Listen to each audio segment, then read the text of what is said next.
you ever find yourself sitting quietly, perhaps watching the world go by outside your window, and your thoughts drift back?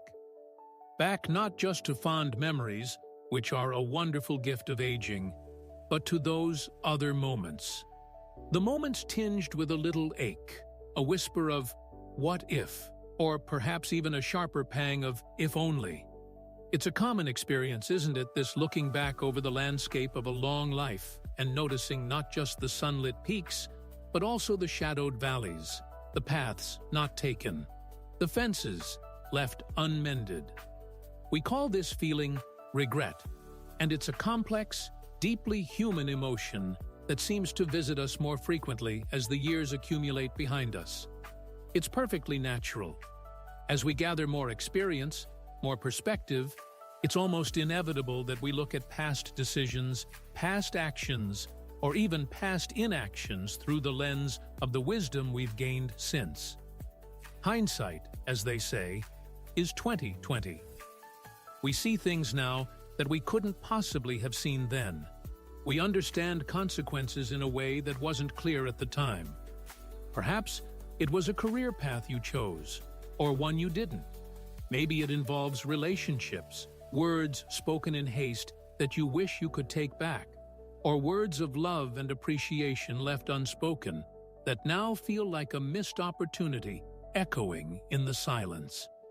It could be about health choices made years ago, financial decisions, how you raised your children, or chances for adventure or learning that you let slip by, perhaps out of fear, perhaps out of obligation, perhaps simply because life got in the way. These regrets can take so many forms, can't they? Sometimes they are big, life-altering things that feel like they set the course for everything that followed. You might think, if I had only bought that house, or if I hadn't moved away, or if I had pursued that dream when I was younger. These larger regrets can cast a long shadow, making it feel as though your present life is somehow less than it could have been. They can whisper doubts about the validity or richness of the life you did live. Then there are the smaller, more personal regrets. The time you were sharp with a loved one who is no longer here. The apology never offered, or perhaps never accepted. The times you didn't stand up for yourself, or maybe when you stood up too forcefully and caused hurt. The promises broken, even the small ones. The moments of connection missed because you were too busy, too distracted, or too self-absorbed. These might seem less significant in the grand sweep of a lifetime, but they can accumulate, creating a subtle but persistent undertow of guilt or sadness. They can surface unexpectedly, triggered by a song, a photograph, or a chance remark, reminding you of a moment where you feel you fell short of the person you wanted to be. Please know, if you carry such feelings, you are far from alone. This burden of regret is something most people grapple with, especially as they have more life to look back upon. It doesn't mean you've failed, and it certainly doesn't mean your life hasn't been valuable or meaningful. It simply means you are human. You've lived, you've made choices with the information and understanding you had at the time, and you've learned. Sometimes that learning process highlights the gaps between who we were then and who we are now, or between the choices we made and the choices we wish we had made with our current knowledge. This feeling, this weight of regret, can be heavy. It can steal the joy from the present moment, preoccupying your mind with replays of the past. It can breed resentment towards others, or even more painfully, towards yourself. It can manifest as anxiety about the future, a fear of repeating mistakes, or a sense that time is running out to make things right. It can sometimes feel like walking through your later years with a pebble in your shoe, a constant, low-level discomfort that prevents you from fully enjoying the journey. In some cases, it can be more than a pebble. It can feel like a heavy cloak, dampening your spirits and coloring your outlook with shades of gray. But here is a truth worth holding on to. While the past itself is unchangeable, the events happened, the words were said, the choices were made. Your relationship with the past is not set in stone. How you hold those memories, how you interpret those experiences, and how much power you allow them to have over your present peace and future happiness, that is something you can influence. Letting go of regrets doesn't mean pretending the past didn't happen. It doesn't necessarily mean forgetting, although the sharpness of the pain can certainly fade. It means finding a way to make peace with your history in all its complexity. It means understanding, forgiving, and integrating those experiences into the rich tapestry of who you are today. This journey isn't about erasing the past, but about loosening its grip on your present. It's about shifting your perspective so that you can look back, not with bitterness or self-recrimination, but with a measure of acceptance, perhaps even compassion for the younger version of yourself who was doing the best they could. It's about learning to extract the wisdom without dwelling on the perceived wrongness. It's about reclaiming your energy and focus for the life that is here, now, waiting to be lived with as much fullness and peace as possible. In our time together exploring this topic, we're going to delve into this process. We'll look honestly at the nature of regret, why it holds on to us, and why it seems particularly poignant in our later years.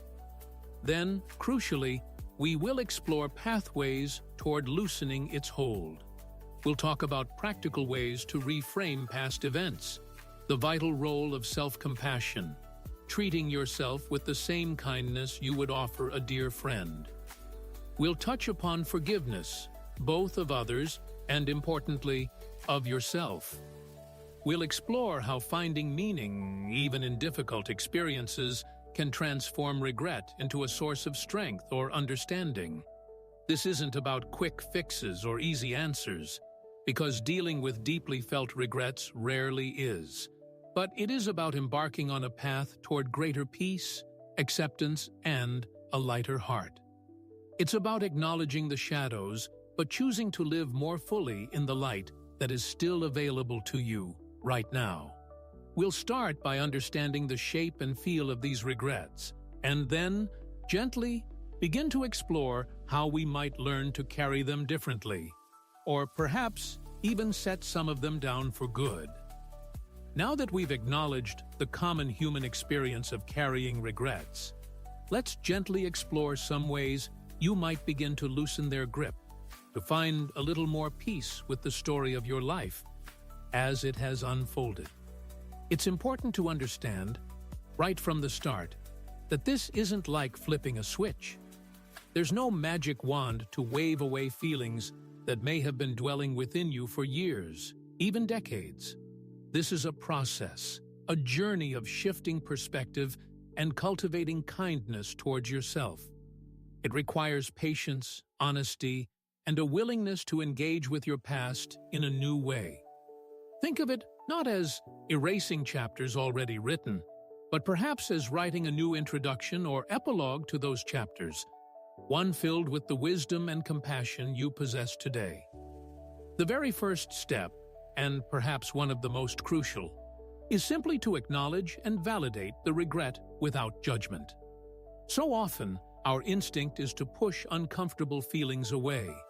We might distract ourselves, tell ourselves, "Don't be silly," or try to bury the regret under a pile of justifications or blame. But feelings that are ignored don't usually disappear. They tend to fester or pop up unexpectedly, sometimes with even greater force. Instead, try gently turning towards the feeling. Allow yourself to name it. What is it, specifically, that you regret? Is it a particular action you took? An opportunity you missed? Words you wish you hadn't said? Or words you wish you had? Try to get clear on the specifics. Sometimes, just naming the regret clearly can diminish its power slightly. It moves from being a vague, ominous cloud hanging over you to being a specific event or choice you can actually look at. And while you're looking at it, validate the feeling itself. It's okay to feel sad about a missed connection. It's understandable to feel disappointed about a career path that didn't pan out as hoped. It's natural to wish you could have done things differently regarding a past relationship or a health decision. Saying to yourself, "Yes, I feel regret about this, and that's a valid human emotion given the circumstances," is an act of kindness. It stops the internal battle of trying not to feel what you are clearly feeling. Imagine, for instance, a gentleman named Arthur who spent years feeling a vague unease about his relationship with his son during his busiest working years. He kept brushing it off, telling himself he did what he had to do for the family. But the feeling persisted. It wasn't until he retired and had more quiet time that he allowed himself to sit with it. He finally named it. "I regret not being more present, not going to more of his school events, not listening more attentively when he was young because I was so preoccupied with work." Acknowledging this specific regret, without immediately jumping to excuses or self-criticism, was the first step. He realized the regret wasn't just about missed events, but about a deeper, unmet need for connection he felt he'd failed to provide consistently. The key here is the difference between this kind of thoughtful acknowledgement and unhealthy rumination, where you endlessly replay the negative event, beating yourself up without moving forward. Acknowledgement aims for clarity and acceptance of the feeling's presence. Rumination keeps you trapped in a painful loop. The benefit of acknowledgement is that it clears the air, reduces the unnamed anxiety, and allows you to see the situation more clearly, paving the way for the next steps. Once you've allowed yourself to acknowledge the regret, the next vital step is to practice self-compassion. This might sound a bit soft, perhaps, but it is incredibly powerful, especially when dealing with the past. Self-compassion means extending the same kindness, understanding, and care to yourself that you would naturally offer to a dear friend who was suffering or feeling regretful. Think about it. If a friend came to you heartbroken over a past mistake, would you berate them endlessly? Would you tell them they were foolish or inherently flawed? Likely not. You would probably listen with empathy, offer comfort, remind them of their good qualities, and perhaps gently help them see the context in which they made the decision. Self-compassion involves turning that same lens of kindness inward.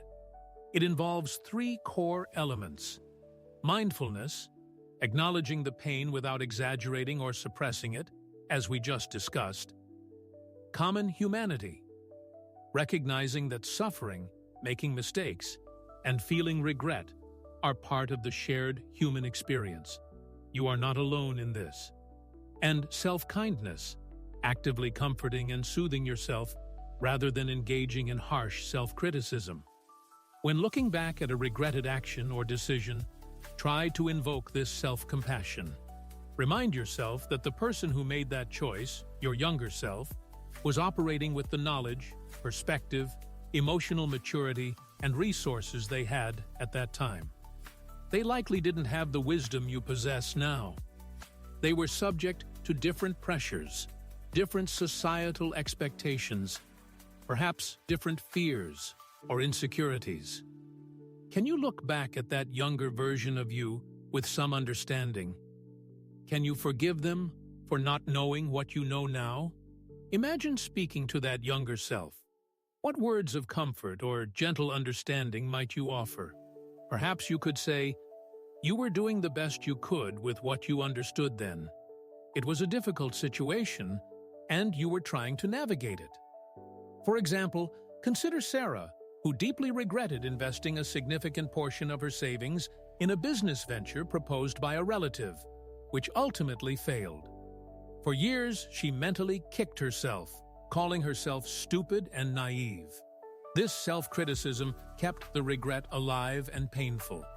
Through learning about self-compassion, she began to shift her internal dialogue. She started to acknowledge, okay, looking back, it wasn't the wisest financial decision. But at the time, I trusted my relative, I was hopeful, and I didn't fully understand the risks. Many people make financial mistakes. It doesn't mean I'm fundamentally stupid. It means I learned a hard lesson. This shift didn't change the financial loss, but it dramatically lessened the emotional sting and the damage to her self-worth. This isn't about making excuses or avoiding responsibility. It's about replacing harsh judgment with understanding, which is essential for healing. The pitfall here is slipping into self-pity, poor me, whereas self-compassion fosters resilience and the ability to learn without crushing your spirit. The benefit is profound. It reduces the toxic effects of self-blame and creates the emotional space needed to reframe the experience. This leads naturally to the third pathway, consciously working to reframe the narrative around your regret. Our memories are not static recordings.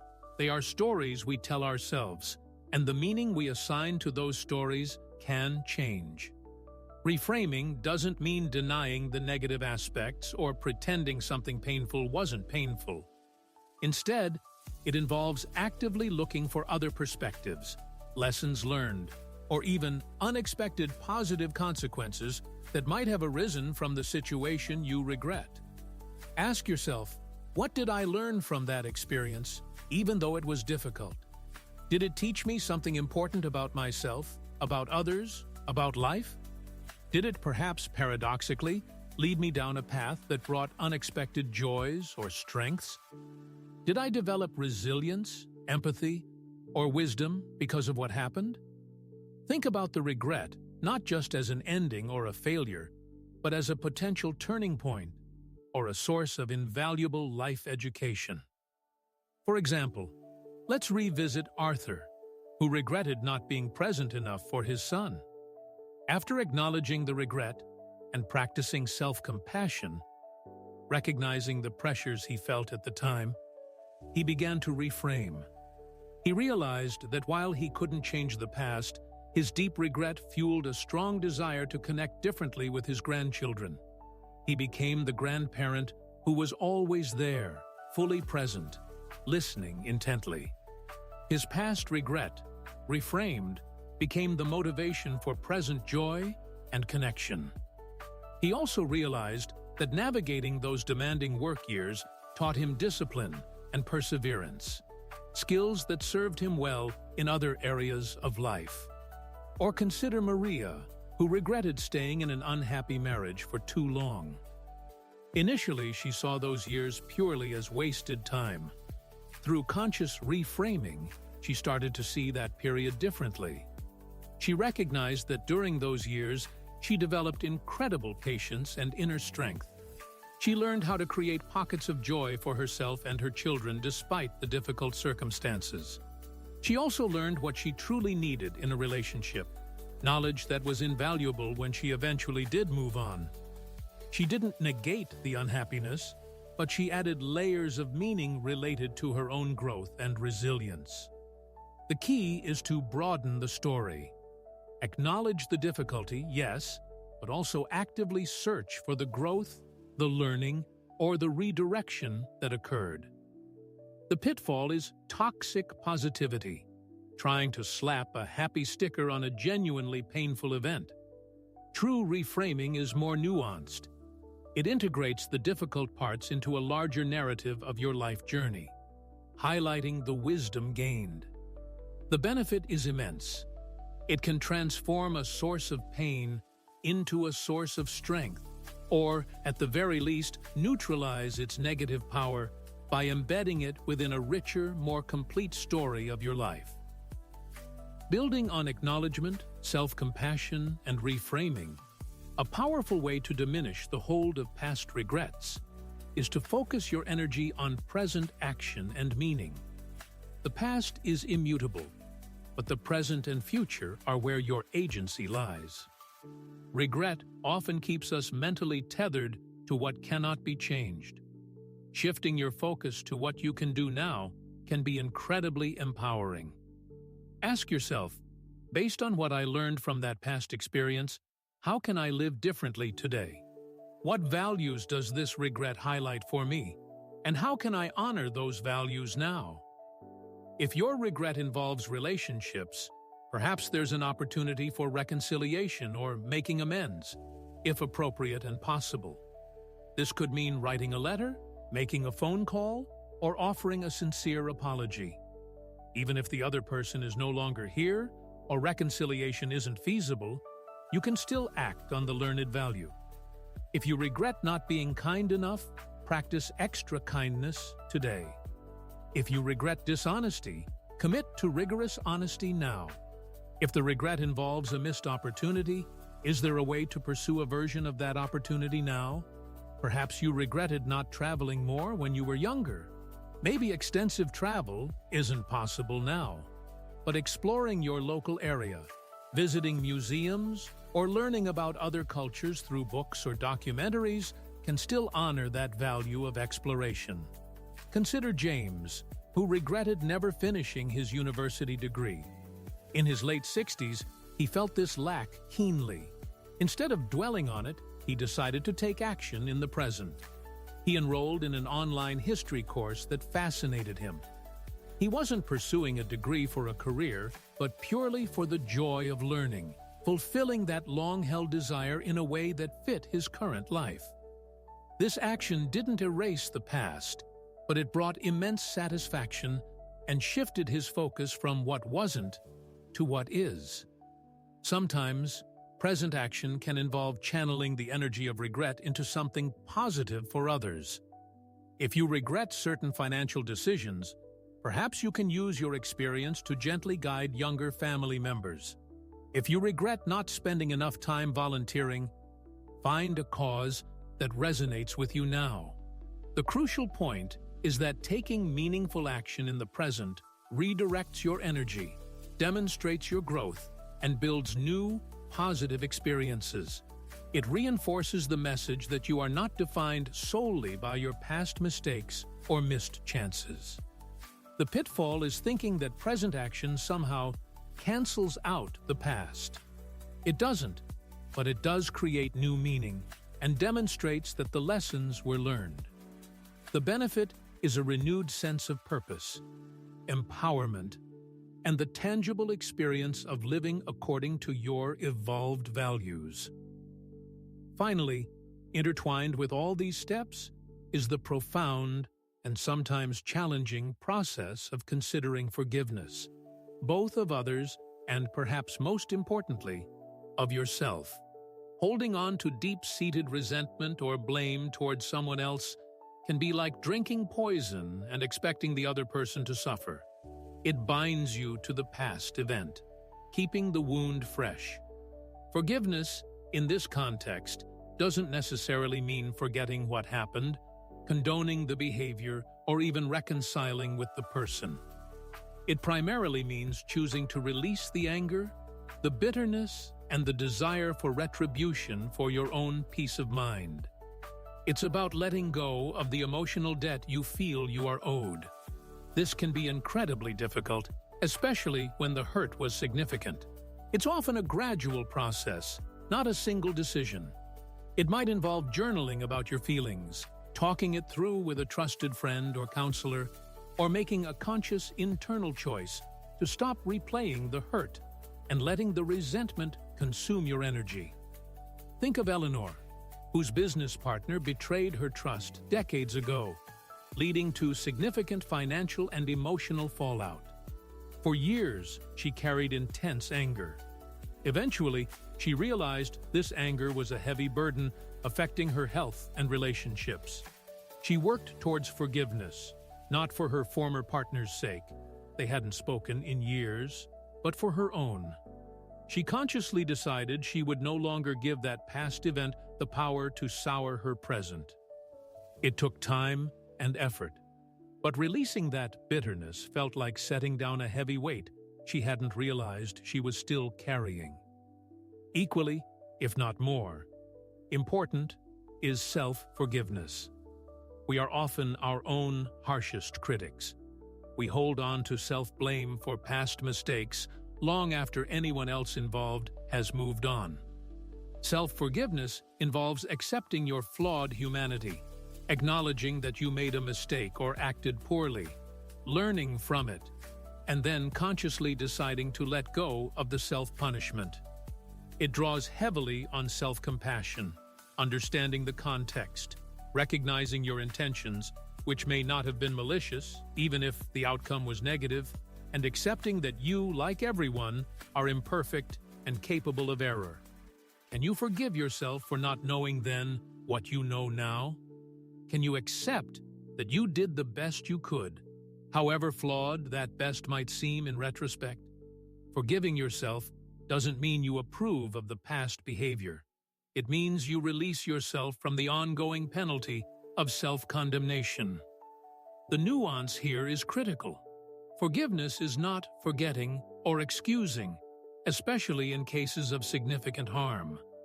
It's an internal shift for your well-being. A pitfall is trying to force it before you're ready, or confusing it with letting someone off the hook. The profound benefit, however, is emotional liberation. Letting go of blame, whether aimed outward or inward, frees up enormous emotional energy and allows for genuine peace and healing. These pathways, acknowledging, cultivating self-compassion, reframing, acting in the present, and forgiving, are not sequential steps you must follow rigidly. They are more like interwoven threads. You might find yourself revisiting acknowledgement even as you work on reframing or practicing self-compassion while considering forgiveness. The journey is personal, and the goal isn't perfection or the complete absence of any wistful backward glance. It's about gradually reducing the weight and pain of regrets, allowing you to live more fully and peacefully in the present, appreciating the richness of your entire life story, shadows and all. So, we've journeyed together through this landscape of regret, a territory familiar to so many of us as we navigate our later years. We began by acknowledging its presence, that quiet, or sometimes not so quiet, whisper of "if only" that can accompany looking back over a long and eventful life. We recognized that carrying regrets about choices made or not made, words said or unsaid, paths taken or forsaken, is a profoundly human experience, not a sign of failure, but a testament to having lived, learned, and evolved. It's natural to see the past through the clearer, wider lens of accumulated wisdom and wish things had unfolded differently. But we also established a crucial understanding.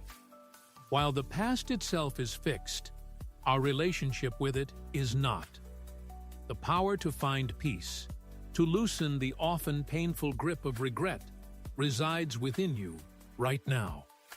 In our exploration, we delved into several pathways, several gentle tools you can use to navigate this inner landscape and move towards greater acceptance and serenity. Remember, these aren't magic solutions, but rather ongoing practices, ways of shifting your perspective and treating yourself with the kindness you deserve. Let's revisit them, just to hold them clearly in our minds once more. First, we spoke about the simple yet profound act of acknowledging the regret. This meant gently turning towards the feeling instead of pushing it away or burying it. It involved naming the specific regret, understanding its contours and validating the emotion itself, admitting, "Yes, I feel this sadness, this disappointment, this wishing it were different, and it's okay to feel that way." This isn't about getting stuck in the feeling, but about ending the exhausting internal struggle of denying its existence. By bringing it into the light of awareness, you take away some of its shadowy power and create the space needed for healing to begin. It's the honest starting point, the clearing of the throat before speaking truth to oneself. Building directly upon that acknowledgement, we embraced the vital importance of self-compassion. This is where you learn to offer yourself the same warmth, understanding, and gentle forgiveness you would extend to a beloved friend facing similar feelings. It involves recognizing that your younger self, the one who made the choices you now regret, was operating with a different set of knowledge, pressures, and perspectives. It means understanding that mistakes and missteps are part of the shared human condition. You are not alone in your imperfections, and crucially, it means actively choosing self-kindness over harsh self-criticism. Replacing that inner voice of judgment with one of gentle understanding, you were doing the best you could then, isn't about making excuses. It's about providing the emotional balm necessary to soothe the sting of past hurts and to allow yourself to learn without being crushed by self-recrimination. This practice of self-kindness is perhaps one of the greatest gifts you can give yourself at any stage of life, but especially now. Then, we explored the power of reframing the narrative. Our memories are not just facts. They are stories we tell ourselves. Reframing invites you to look at the story of your regret from different angles. It doesn't mean denying the pain or difficulty, but actively searching for the lessons learned, the strengths developed, or the unexpected positive turns that may have emerged, even from challenging experiences. Asking, "What did I learn?" Or, "How did this shape me in ways that I now value?" Or, "Did this difficulty perhaps steer me towards something else meaningful?" can transform a narrative of pure loss or failure into a more complex, nuanced story of growth and resilience. Finding meaning, even in the hard chapters, integrates the regret into the richer tapestry of your whole life, reducing its power to define you solely by that one event or period. It's about acknowledging the shadow, but also recognizing any unexpected light it might have inadvertently cast.